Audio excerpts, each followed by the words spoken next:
Who are your top 3 priorities this week? Top 3 priorities are all receivers. Jauan Jennings 1, Odunze 2, and Darnell Mooney 3. Okay, Jennings, Odunze, Mooney, and Odunze. So Odunze, is he a long-term play or a week 4 play or both? More long-term than week 4 in terms of the comparison to Jennings. The concern would be is what happens when Keenan Allen comes back. So you got to obviously factor that in. Is he going to continue to be this guy for the Bears? I hope so, because he's their future, and Keenan Allen is certainly not a big part of that. But for the present day, you got to assume that Keenan Allen, who the last time we saw him was leading this team in targets, is going to be a big factor. So he is a very good short-term play. Certainly a starter in 3 receiver leagues, more of a flex in 2 receiver leagues. I would definitely start Jennings over him, for example, if you're comparing the two. Short-term, though, Jennings is by far the best at. Jennings gets New England, and I think they should just put Christian Gonzalez on Jennings and let that other scrub receiver. No, I'm just kidding, Dave. No, they should put him on. I'm serious, and then double team Ayuk. Oh, well, they could do that, I guess. That's what I would do if I were them. They got to stop the run. They could do. Okay, so anyway, probably not going to stop the 49ers. I think with Odunze, with Cole Kmet, who's going to be probably a popular ad given the state of the. I'm 3-0 in the FFT Open too, by the way. Yeah, but you're not as good as my team. Like, we'll see. Let's just be real. I wonder if we have any of the same players. Anyway, with the Bears, their schedule is lightening up considerably. It started last week with the Colts, where they got a lot of garbage time production, but you got the Rams. Their defense is awful right now. The Panthers, the Jaguars, a bye at Washington, at Arizona. That's their next 5 games. So hoping better times are ahead for the Bears. All right, so it's Jauan Jennings, Odunze, Darnell Mooney. Dave, how about you? Who are your top 3? It's the same 3 names, but it depends on how badly you need a receiver now.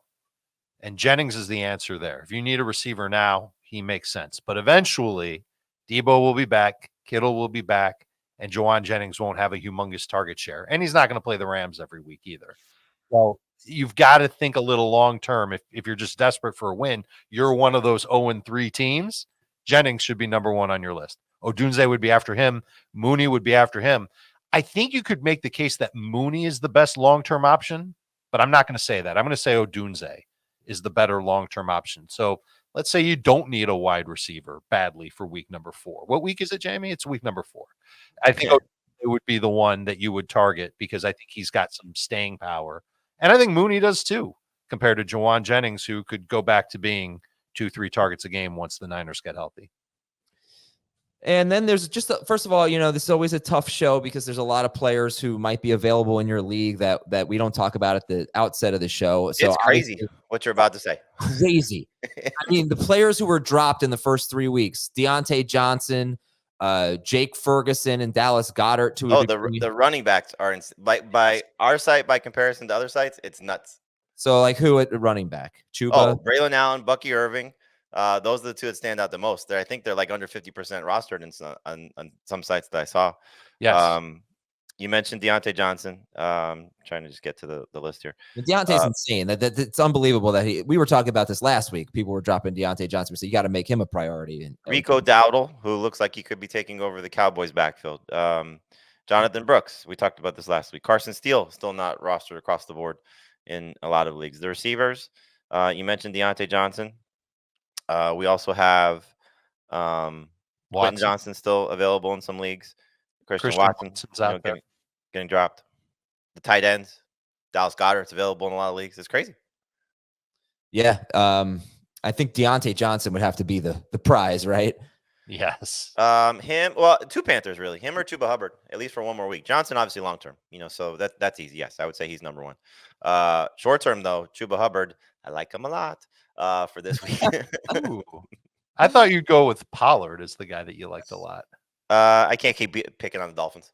So yeah, you can, and yeah, you should.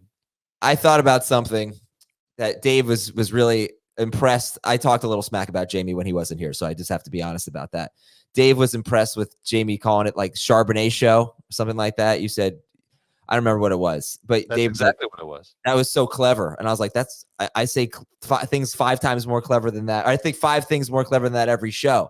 So I was dumping on you a little bit, Jamie, but I do think that, there was a funny I can't say it, but Charbonnet plus start of the week. If you combine Charbonnet and start and what you would have gotten there of the week, that would have been a very funny thing that we could have said last week. That would have been really clever. But anyway, it would just be it's your laugh track, buddy. Chart of the week, like trade chart of the week. Chart of the week, exactly. That's what it was, right? So again, it's Jauan Jennings, Odunze, and Darnell Mooney, but so many more names to know this week. So many more names. We'll get to those. We've got a lot of content for you on CBS Sports Network this week. Actually, we only have 2/3 of our usual content because we don't have a show on Wednesday. But today, Tuesday, and Friday at 1 p.m. Eastern, head on over to CBS Sports Network for more fantasy advice. Real fun stuff that we do there. We keep it light, and we give you some additional information that you won't hear on the podcast. How much fab are we spending on, I guess, the long-term plays? If Deontay Johnson were available in your league, what percentage of your budget? 50 A plus. large percentage. If Odunze were available? Not a large percentage. 15, 20 tops. Really? I think that's the good news of the week, is that the players that'll be widely available, they like Jauan Jennings might fetch a 40% bid from somebody in your league, but you should not spend that much. I don't know if there's anybody who's available on our threshold, okay, 35% or more, that is going to be worth even a 15% fab bid. Yeah.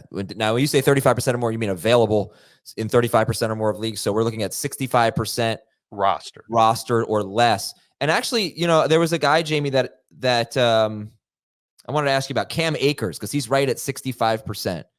And Cam Akers, rough day running the football. The whole team stunk. They scored 7 points at Minnesota. Right. They get Jacksonville this week. What do you think about Akers if he were available?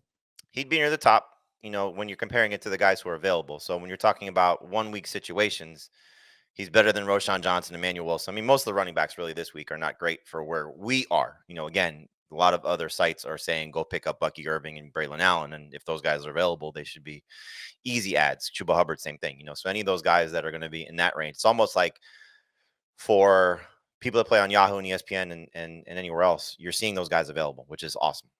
But for our purposes and the users on our site, I think if Cam Akers is still out there, again, 65% is pretty high. So if he's still out there, he should be the most added running back. But there's still the uncertainty of A, Joe Mixon, and B, Dameon Pierce. If Pierce comes back, do they give him the job? Because like you said, everybody stunk for the Texans. Do they say, okay, wipe that game off the board, we're going back to what we had planned prior to week 3? Or it's, okay, here's how we have to reevaluate things. We couldn't run the ball at all. Let's give Pierce the chance over Akers, and then it's Pierce is the one that we're looking at. The Jaguars have been pretty good against the run. They give up a lot of receiving production to running backs, but they just lost Foye Oluokun, who, if you play in IDP leagues, you know him. So I don't know what the severity is. It was obviously the game was last night, but he left with, I want to say, a foot injury, and he played only 42% of the snaps last night. Their run defense still held up, but that would be a key loss for them. All right, I would say if Darnell Mooney were available in my league, and he's 55% rostered or something, 52? I think that's a 52%, yeah. 12, 13% of original budget kind of bid for me. Sure. So I think, as Dave was saying this, the other two guys in front of him, in terms of the top 3 for me, have issues because there's guys missing, right? So 49ers get healthy. Jennings doesn't have the same appeal. Bears get healthy. Odunze doesn't have the same appeal. If you go back to last week, and we can debate who was better, Mooney was my number 1 receiver over Quentin Johnson to add. So he comes through 8 targets, 8 catches, 66 yards. Like, he's going to be a factor for the Falcons the rest of season. So from okay, who's going to maybe produce at the same level as these two guys, but has the maybe better long-term appeal, then you go out and get Mooney if he's still available over Jennings, over Odunze. But I think Dave, sort of said exactly what I was trying to tell you is if I'm trying to win this week, I'm picking up Jauan Jennings and I'm not thinking twice. It doesn't sound like Debo's coming back. Doesn't sound like Kittle's coming back. We know Christian McCaffrey's not coming back. Purdy is in love with Jauan Jennings. And why wouldn't he be? I mean, he looked like Jerry Rice out there. He's mossing receivers, 3 touchdowns. he's just running free. Like Jerry Rice out there in one game. Absolutely.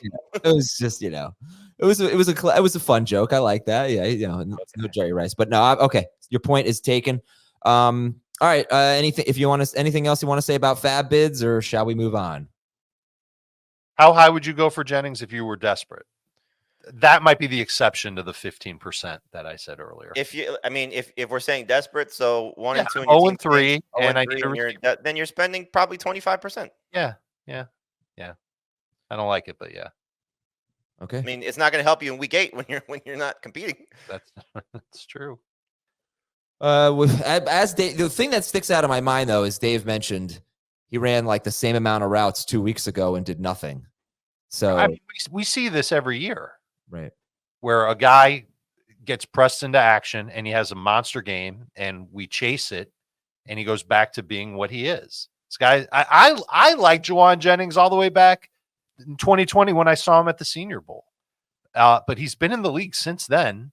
An awesome game. He looked great. The opportunities are still going to be there as long as Kittle's out and Debo's out. We already talked about this. I don't need to say it. Yeah. Okay. But week 8, it's not going to matter what you spend on Jauan Jennings.